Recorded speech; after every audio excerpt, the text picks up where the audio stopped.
Reverend Jamal Bryant, thank you so Yes. much for agreeing to talk to USA Today. It's a privilege. This has got to be, in one way, a familiar scene to you, in some Yes. ways different. You were at Stanford Yes. in the Trayvon Martin case. You were in Ferguson, Michael Brown. Now this is home. Yes. Tell me about it. It's painful because it's so familiar, just the atmosphere, the people, but it's a lot different than how the media is sweeping it into one lump.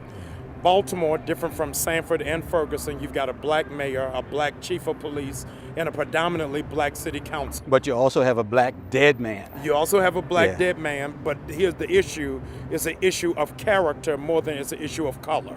Is that where is this invisible line that says that it's okay to do hunting season, and is the more pronounced color blue over black and white? Because that's where we see the common denominator in all three of those. Some of your colleagues in the Ministerial Alliance have called for the resignation of Police Chief Anthony Batts. What do you think about that? I think that we need to see what's going to happen of these three. We're looking for immediate answers, and people are looking for that without process.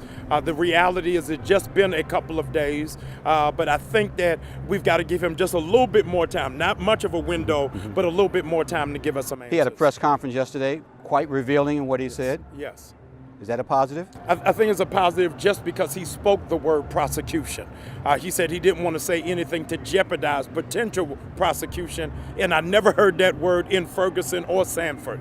And I think that somebody's going to be able to hold responsibility and accountability, whether that's the commissioner, the precinct captain, or one of those 6 officers. Somebody's going to have to be answerable for this innocent death. You know the mayor, you knew her father well. Yes. How's she handling this? I think that it's a rough, tenuous place. What a lot of Maryland, outside Marylanders don't realize is officers here have an officer's Bill of Rights that says you don't have to testify for 10 days, you don't have to make a statement, and even if you do, it's not always necessarily admissible in the court. And so she's really, excuse the proverbial expression, fighting with her hands tied behind her back. She went just in the last session of the General Assembly trying to make some adjustments to 17 points, and all 17 were denied. I think that we're going to have to up the ante across the state of Maryland because something is out of order if police officers have greater coverage than the citizens. In Sanford and in Ferguson, a lot of criticism about the behavior of the prosecutors in those cases. Yes. In Baltimore, there's a black prosecutor. Yes. Marilyn Mosby, we've not heard from her in any way or capacity. This is a rough day to do on-the-job training, but she's riding beside Denzel Washington on training day trying to figure it out.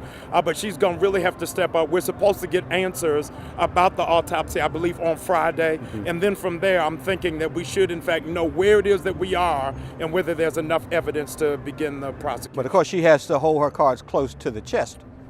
Yeah, but we want to at least see one of the cards. We don't have to play spades, but give us poker to know that she's in the game and is representing the citizens that elected her. In a little over an hour, we're expecting to see thousands of people massing on City Hall.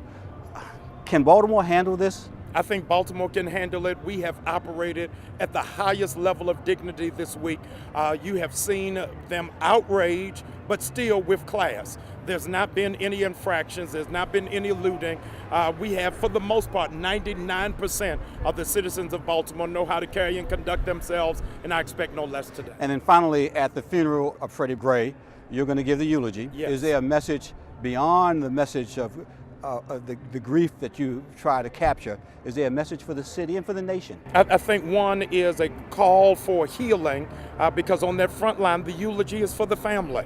They've lost a son and a brother, of really pulling them together, but also giving a marching order for our generation to say the baton is now in our hand and we can't stop running until there's really liberty and justice for all. Reverend Jamal Bryant, once again, thank you so much for talking to USA Today. Thank you.